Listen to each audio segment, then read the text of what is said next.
we can truly say it's more fun than it is. Yung pong, ewan ko lang sa inyo, no? Yan po ang nararamdaman ko habang nagkakaedad ako. Sa tuwing dumarating po ang bagong taon, meron pong mixed feelings eh.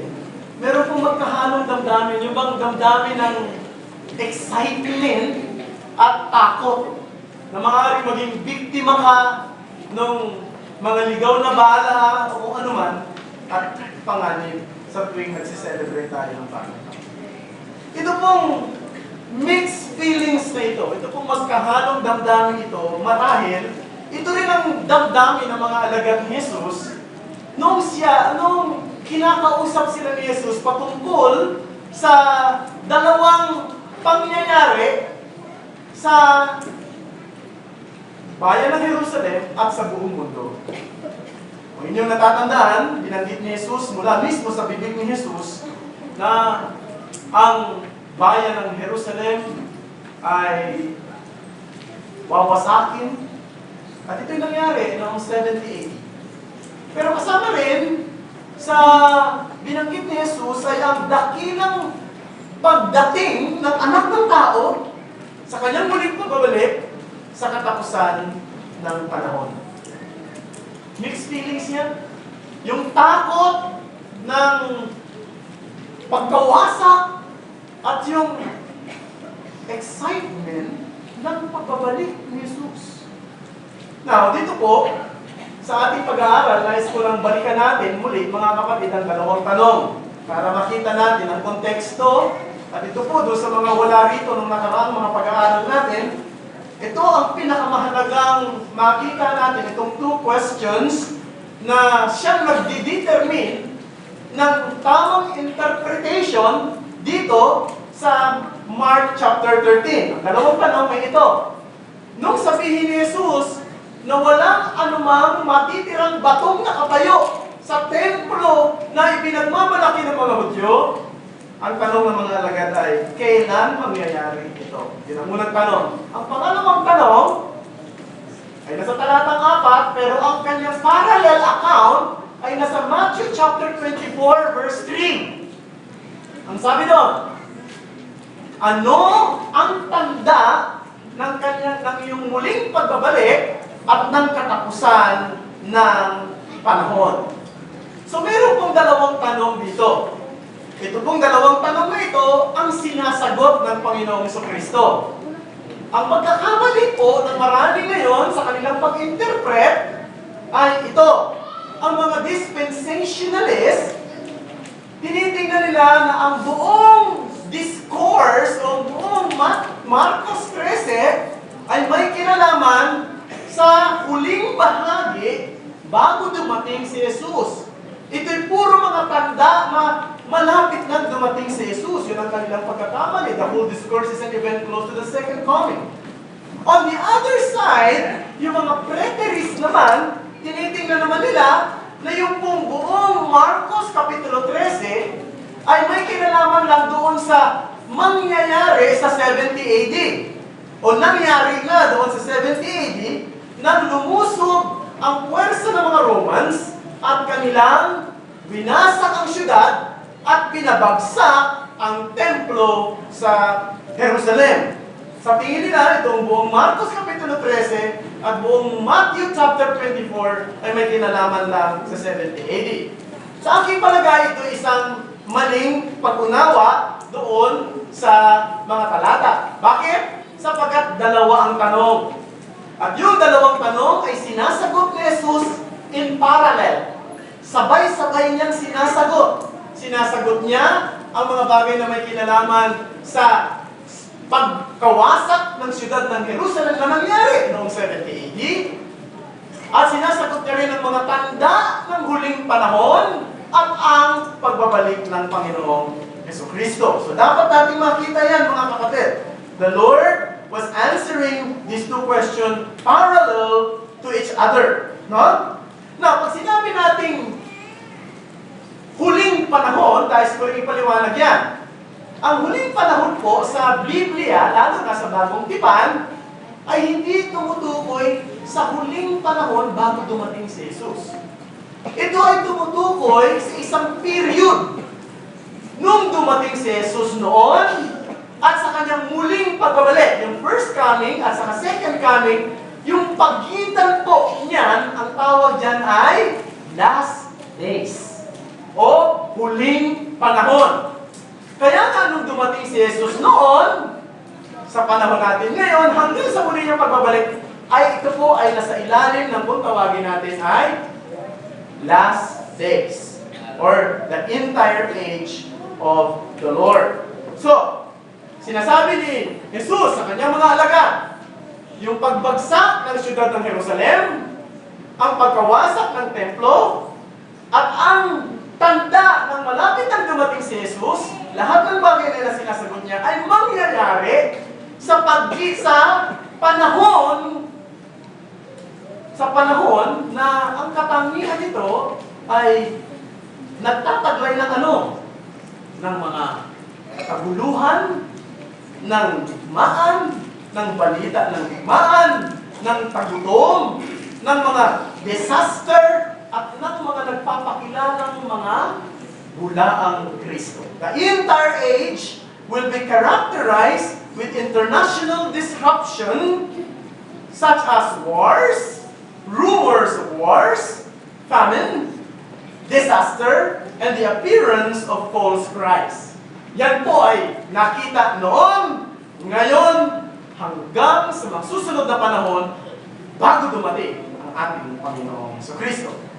So, yung pong mga digmaan, yung pong mga tagutom, yung pagpapakilala ng iba na sila ang Kristo, yung mga disaster na nangyayari sa mundo, hindi po ito tanda na malapit nang dumating si Jesus. Ito ay tanda ng huling panahon. Ulitin ko. Hindi yan tanda na malapit nang dumating si Jesus, yan ay tanda ng huling panahon sa pagitan ng unang pagbabalik at ng pangalawang pagbabalik. Kung mayroong digmaan, ibig sabihin nasa huling panahon tayo. Kung may tagutom, nasa huling panahon tayo. Kung mayroong rumors of war, nasa huling panahon tayo. Kung mayroong mga trahedya, disaster na nangyayari, nasa huling panahon tayo. Nangyayari yan noon, nangyayari yan ngayon, at mangyayari pa. Hindi yan tanda na malapit nang dumating si Jesus. Yan ay tanda ng huling panahon. Ang tanda na binanggit dito, na malapit nang dumating si Jesus, ay kapag ipinangaral na ang buong ebanghelyo ay nakarating na sa buong bansa. Sabi, darating ang wakas. Now, dito po sa mga talatang binasa natin kanina, binasa natin kanina, ay huling bahagi na ito po yung pinaka-application na ginawa ng Panginoon sa Kristo. And I believe the simple and striking message of this passage is this: be prepared. Yan po ang simple at mahalagang mensahe. Maging handa. Tatlong bagay po. Unang-una, tingnan natin ang the truth. Pangalawa, the time, and the task. First, the truth. Ano yung katotohanan binabanggit dito? Ang unang katotohanan binabanggit dito ay yung pong tinatawag na the nearness of the destruction of Jerusalem. Sa talatang 30, itong ating mababasa. Katotohanan sinasabi ko sa inyo, hindi lilipas ang lahing ito hanggang sa maganap ang lahat ng mga bagay na ito. Sinasabi ni Jesus dito na ang lahing ito may kinalaman sa henerasyon ng mga alagad. That generation, makasasaksi sa pangyayaring ito. Yun po ay ang paglusob ng mga Romans at pagwasak sa siyudad ng Jerusalem. At sinabi niya, kung nakikita ninyo na sumisibol ang dahon sa puno ng igos, sinasabi niyan malapit na ang pag-araw. Alam niyo mga kapatid, di ko alam yan. Kasi hindi naman ako nakakita pa ng puno ng igos at wala naman yan dito sa atin yata. Pero sinasabi ng maraming mga eksperto na kapag sumisibol na daw ang puno ang dahon sa puno ng igos, ito po ay palatandaan na malapit na ang summer. Ang sinasabi ni Jesus, sa mga salita niya mismo, na nanggaling sa kanyang bibig, na sinabi niya, yan ay palatandaan na malapit nang mangyari itong kanyang hinakamit. At ito nga po ay nangyari na. Noong 70 AD, alam natin kung ano nangyari noon.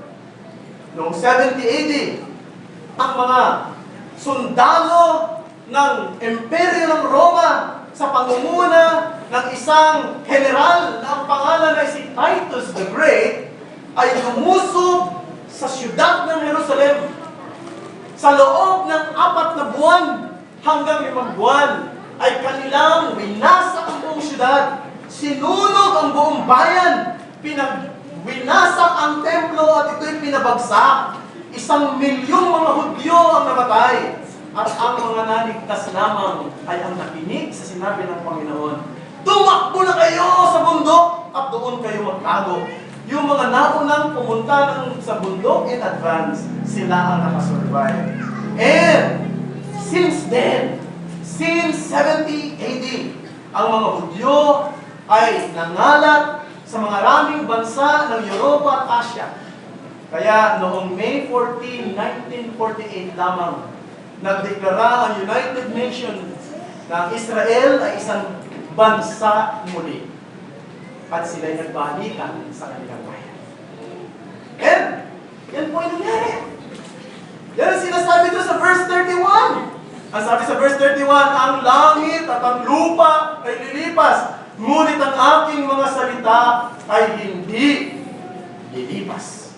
Hindi hugupas. Ibig sabihin ng kanyang salita ay totoo, mapanghawakan at mangyayari kung ano ang kanyang sinabi. Ang salita ng Diyos na may kinalaman sa pagbagsak ng Jerusalem, nangyari yan. At napatunayan yan, naitala yan sa kasaysayan. Totoo mga kapatid, na ang salita ng Diyos ay hindi dapat pagdudahan ng sino. Sapagkat ang lahat na nakasulat dito, ang lahat ng pangako na naririto ay mangyayari. Ang lahat ng mga sinabi rito ay totoo. Kaya nga't lahat ng utos na naririto ay dapat sundin.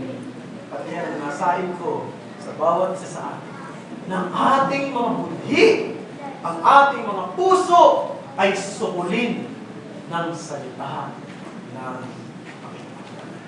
Sana po yan ang mangyari sa atin ngayong taon ito. Na patuloy na sukulin ang ating mga puso ng katotohanan ng kanyang salita. Kung merong higit na bumabaghabag sa atin, ay yung hindi natin masunod ang salita ng Panginoon. Madalas ang bumabaghabag sa atin ay mga bagay na may kinalaman lamang sa pang-araw-araw natin pangangailangan. Madalas ang bumabaghabag sa atin ay may kinalaman lamang doon sa mga gusto natin. Pero bumabaghabag ba ang ating puso kung hindi natin nasusunod ang kanyang salita? Dapat yan ang siyang bumaghabag sa atin, sapagat ang salita ng Diyos ay totoo. Pangalawa, ano bang katotohanan ito? The assuredness of the second coming of Jesus. The second coming of Jesus is one of the most certain things which Scripture tells us.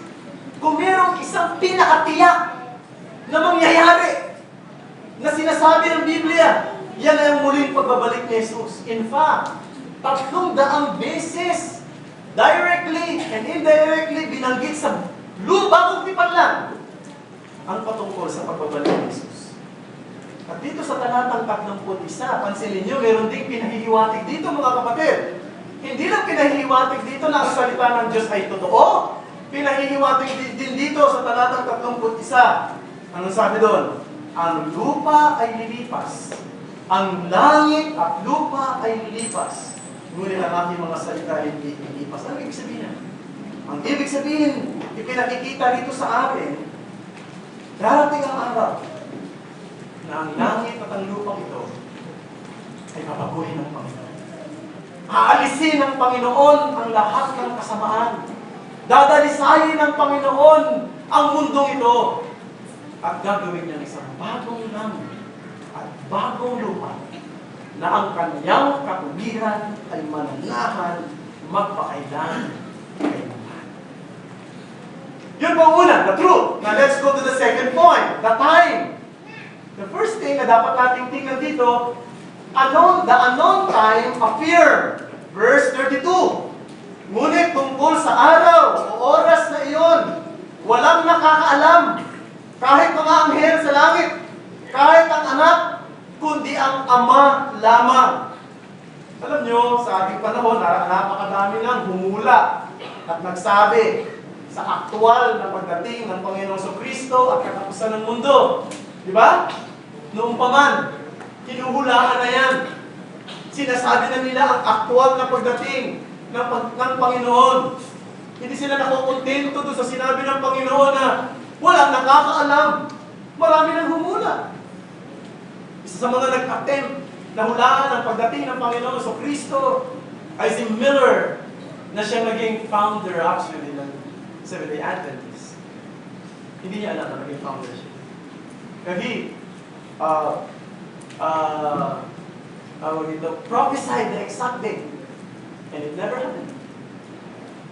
Isa pa sa humula ay si Charles Taze Russell, ang founder ng Jehovah's Witness. Sinabi niya darating si Kristo noong 19-something. At hindi dumating. At ang kanyang paliwanag ay dumating, pero hindi nagpakita. At marami pa! Marami pa hanggang sa ating panahon ngayon. Minsan ako umatin sa isang prayer meeting, sa isang church, somewhere dito sa Muntinlupa. At meron tumayo. Nagulat na kami. Ang sinabi niya, mga kapatid, sa araw na ito darating si Kristo. Kaya maghanda na kayo. Mag-ipon kayo ng bigas, mag-ipon kayo ng tubig, mag-ipon kayo ng dilata. Nagulat kami lahat sa kanya sinabi. Marami nang gumawa niya. Maliwanag ang salita ng Panginoon. Walang nakakaalam. Maging anghel o maging anak ng tao, kundi ang pangalaman. Kaya nga, masasabi natin, the unknown time is amplified. Sabi, even the angels. Isipin niyo mga kapatid, ang mga anghel na saan sila nakatira? Nandoon sila mismo malapit sa trono ng Diyos. Nananahan. Hindi nila alam kung kailan darating ang araw na yun. Eh, sabi ko nga ito, maging ang anak ng Diyos, si Jesus. Sabi niya, hindi niya alam. Na, paano natin iintindihin ang pag-amin ni Jesus na hindi niya daw alam ang kanyang muling pagbabalik kung kailan? Ito po ay nag-cause ng maraming kontrobersiya sa ating panahon at sa usapin na tinatawag nating pagka-Diyos ni Jesus. Marami nagsabi, kung talagang Diyos si Jesus, ba't hindi niya alam? Now, I'm just hoping na meron akong mahabang oras para ipaliwanag sa inyo yung bagay na ito, pero wala tayong oras na sapat. Pero gusto ko lang sabihin ang ilang bagay. Unang-una, dapat natin tanggapin kung ano ang sinabi ni Jesus. We have to accept the confession as it is. Sabi niya, maging ang anak ng tao, hindi niya alam. So, dapat natin tanggapin yun. Sinabi niya yun eh. Pangalawa, kailan sinabi ito ni Jesus? Sinabi niya ito sa panahon na siya ay nasa isang voluntaryong pagpapakababa. This confession is made upon by Jesus when He was in the condition of voluntary humiliation. Alam niyo mga kapatid, nung ang Panginoong Kristo ay nagkatawang tao at nagpakababa, siya ay lubos na nakasalig sa Ama, maging sa kanyang kaalaman, na kanyang ipinahahayag. Maliwanag yan sa John 8:26, kung ating saglit na titingnan, Juan 8:26. Ang sabi dito ng Panginoong Kristo ay ganito, meron akong maraming bagay na sasabihin at kahatulan tungkol sa inyo, subalit ang nagsugo sa akin ay totoo. At sinasabi ko sa sanlibutan ang mga bagay na narinig ko sa Kanya. Ibig sabihin, ang sinasabi niya lang, yung narinig niya sa Ama. Verse 40. Subalit ngayon, pagsisikapan ninyo akong patayin, isang taong nagsasabi sa inyo ng katotohanan na aking narinig sa Diyos. ito hindi ginagawa ni Abraham. Chapter 15, verse 15 of the Gospel of John. Ito ang sinabi, hindi ko na kayo tatawagin mga alipin, sapagkat hindi nalalaman ng alipin kung ano ginagawa ng kanyang Panginoon. Ngunit tinatawag ko kayo mga kaibigan, sapagkat ang lahat ng mga bagay na narinig ko sa aking Ama ay pinaalam ko sa inyo. Ano sinasabi ni Jesus? Sa kanyang kalalagayan bilang isang tao, hindi niya ginamit ang kanyang sariling kaalaman at kakayanan. Lahat ng kanyang sinasabi ay ayon sa sinasabi ng Ama. Dependent siya sa Father even in His knowledge. Nung nagkatawang tao siya ay totoong tao. Hindi siya nagkukunwaring tao lang. Ibig sabihin, tinaglay niya ang kahinaan ng pagiging tao, tinagyan niya ang lahat ng limitasyon ng pagiging tao, tinaglay niya ang pangangailangan ng isang tao. Lucas, Kapitulo 2, talatang 52, Luke 2, verse 52, anong sabi doon? Si Jesus daw ay lumago. Saan? Sa karunungan at sa pangangatawan. At naging kalugod-lugod sa Diyos at sa tao. Ibig sabihin, kinakailangan niyang lumago, hindi lang sa katawan, maging sa karunungan. Noong siya ay bata pa, ang alam niya sa mga bagay, hindi tulad nung siya ay may edad na. So lumalago siya sa kaalaman, lumalago siya sa karunungan, kung paano lumalago ang kanyang katawan. Nais ko rin sabihin, mga kapatid, nung ang Panginoon sa Kristo ay gumagawa ng himala, hindi siya gumagawa ng himala sa kanyang sariling kapangyarihan. Siya ay gumagawa ng himala sa kapangyarihan ng Espiritu Santong nananahan sa kanya. Kaya nga, ito pong pag-amin na ito ni Jesus ay pagpapakita ng kanyang pagpapakababa at pagsalig sa kapangyarihan ng Ama, sa kaalaman ng Ama, sa kapangyarihan ng Espiritu, sa lahat ng bagay, nung siya ay nasa estado ng pagpapakababa bilang isang tao. Tinatawag ng mga theologian niya na Christ economic subordination. Ito ay isang dakilang bagay, mga kapatid. Hiwaga ito. Hindi natin ito lubos maintindihan. Pero dito makikita natin, isang sakripisyo ang ginawa ng Panginoon sa Kristo para lamang niya tuparin ang kalooban ng Ama. Isang sakripisyo ang kanyang ginawa para sa kaligtasan ng kanyang mga mananampalataya. Kaya masasabi natin, ito'y kamangha-mangha. At pwede rin natin sabihin ang sinabi ng Salmista sa Psalms 118 verse 23. This is the Lord's doing. It is marvelous in our eyes. Ito'y gawa ng Panginoon. Ito'y kamangha-mangha sa aming mga Panginoon. Pumunta tayo sa ikatlo. The truth, the time, the task. Hindi ko tiyak kung gaano kalaki sa inyong pang-araw-araw na pag-iisip at hangarin ang mga bagay na may kinalaman sa pagdating ni Jesus. Pero sa Biblia po, kung inyong babasahin, ang dominating feature sa mindset at sa lifestyle ng mga mananampalataya noon ay yung tatlong bagay. Ang kapanganakan ni Jesus sa Bethlehem, ang kanyang kamatayan doon sa krus, at ang kanyang muling pagkamatay. Yan ang dominating feature. Yan ang nagdidikta sa kanilang pang-araw-araw na pamumuhay. Ibig sabihin, kung sila ay nagtatrabaho, kung ginagawa nila ang kanilang responsibilidad sa araw-araw, ginagawa nila ito in view of what? The birth of Christ, the death of Christ, and the second coming of Christ.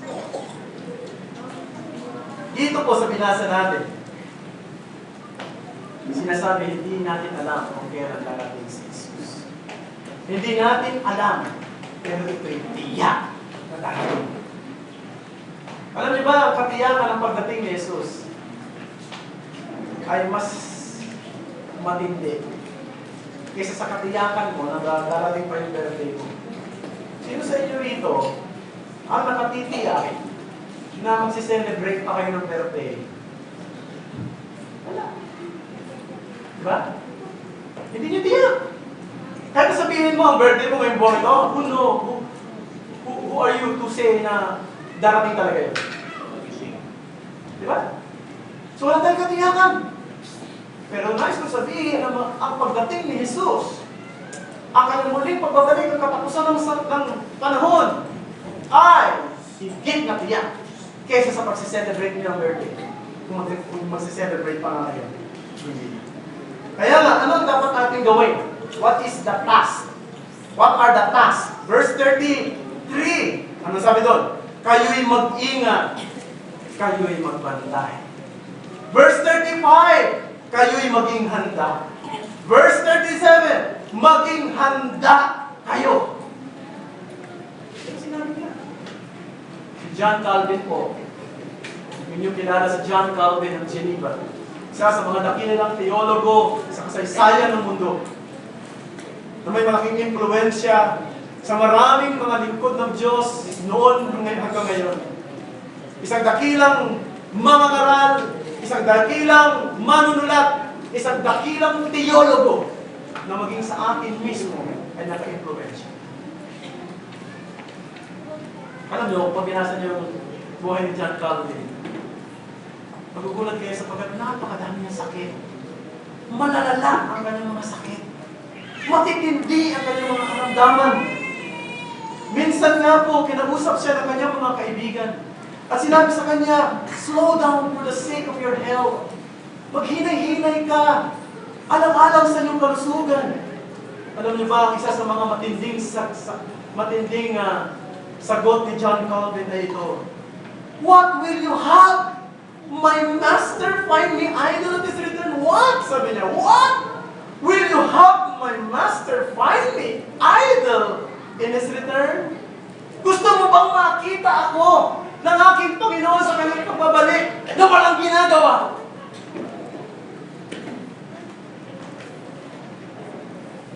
Kung meron pong bibisitang tao sa inyong tahanan, nangako siya na darating at yung taong yan ay isang kilalang tao sa lipunan. Pero hindi niya sinabi kung kailan siya darating. Basta sabi niya, nangangako ako darating ako sa bahay mo. Bibisitahin kita. Ano gagawin mo? Hindi ba't maghahanda ka? Araw-araw. Sapagkat anytime, maaari siyang dumating. Ang pagdating ng Panginoon sa Kristo, ang pinakamainam na araw sa buhay ng individual na mananampalataya at ng kanyang iglesia. Ibig sabihin, sa kanyang pagdating, ito ang katuparan ng lahat ng ating pag-asa. Sa kanyang pagdating, ito ang katugunan ng lahat ng ating panalangin. Sa kanyang pagdating, mga kapatid, dadalhin niya tayo sa isang bagong mundo. Doon sa bagong mundo na yon, wala nang panganib dahil sa ating pananampalataya. Doon sa bagong mundo na yon, hindi ka na nanganganib dahil sa iyong pagyakap sa Ebanghelyo ni Jesus. Sa araw na yon, wala nang pag-uusig na mangyayari sa mga Kristiyano at sa kanyang iglesia. Sa araw na yon, merong isang ganap at lubos na pagsagip sa kasalanan, sa kasamaan, araw ng pagtatagumpay maging sa pinakahuli nating kaaway ang kamatayan. Ito ay araw ng kanyang Ebanghelyo ay itatanghal niya ng lubusan. Ito ang araw na lahat ng kamalian ay mawawala na. Ito ang araw na wala ng misunderstanding. Ito yung araw na wala ng conflict, wala ng broken relationship, wala ng samaan ng loob, wala ng masamang kaisipan sa kapwa-tao, wala ng masamang damdamin, wala ng maling representation. Ito yung araw na kung saan we have a fair dealings with one another. Hindi niyo ba hinahangad ang araw na yan? Hindi niyo ba hinahangad ang araw na yan? Hindi ba? Kung ganyan ang katangian ng araw na yon, ibig sabihin, nararapat lamang sa tuwing tayo gigising sa umaga, sasabihin natin, ngayon na ba, Panginoon? Ito na ba ang araw? Is it today, Lord? Nais ko kayong tanungin, are you living in such a way that you are happy when the Lord returns? Nabubuhay ba kayo na masasabi niyong masaya kayo pag dumating na si Jesus? Kung masaya kayo, kung masigla kayo, kung may excitement kayo, ibig sabihin, ang bawat bahagi ng buhay niyo, sa tahanan, sa trabaho, sa inyong eskwelahan, sa inyong mga libangan, sa inyong mga relationship, sa inyong community na kinabibilangan, sa church, lahat ng yan ay naka-geared up. Lahat ng yan ay nakaturo sa araw ng kanyang muling pagbabalik. Ngunit kung ang araw ng pagbabalik ni Jesus ay isang bagay na ayaw mo mangyari, isang bagay na kinatatakutan mo mangyari, isang araw na sinasabi mo sa puso mo, sana hindi yan totoo, ibig sabihin, baka hindi ka Kristiyano. Sapagkat ang totoong ugali mo at hangarin mo at inaasahan mo sa muling pagbabalik ni Jesus ang siyang magde-define ng totoong kalalagayan espiritual mo sa harapan ng Diyos. Nais kong sabihin, mga kapatid, nasa panganib ang isang taong may ganitong pag-ugali. Maaaring hindi ka pa mananampalataya. Maaaring wala ka pa sa pamilya ng Diyos. Maaaring hindi mo pa naranasan ang nakapagliligtas na biyaya ni Jesus. Ano kailangan mo gawin? Kailangan mo lang tagapagligtas.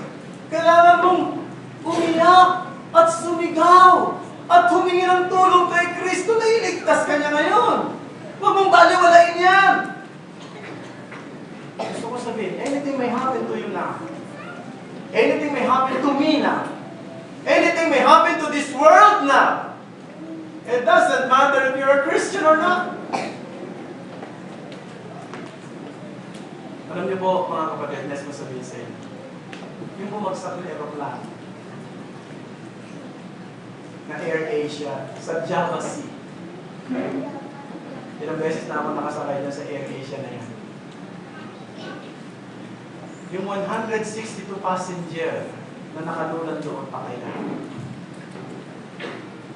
4 na po sa mga pasahero doon, Kristiyano. Galing sa isang iglesia sa Indonesia. Dadalo ng isang pagkakatipon sa Singapore. Patay sila lahat. Sa isang bigla, kasama ng mga hindi mananampalataya. Pero nais kong sabihin, nung oras na yun, may dalawang pangyayari. Sa kamatayan nila, sa kamatayan ng 162 passengers nito, ang ilan, lalo na yung 4 na po, nakita nila si Jesus nang may kagalakan. Nakita nila at sinalubong sila ni Jesus nang may kagalakan sa kanilang puso. Pero yung iba, hinanap si Jesus nung may kahihiyan. Ano ang gusto mo mangyari sa buhay? Mga kabataan, mga bata, mga may edad na, ano gusto niyo mangyari? Anything may happen to you now. Anything may happen to this world now.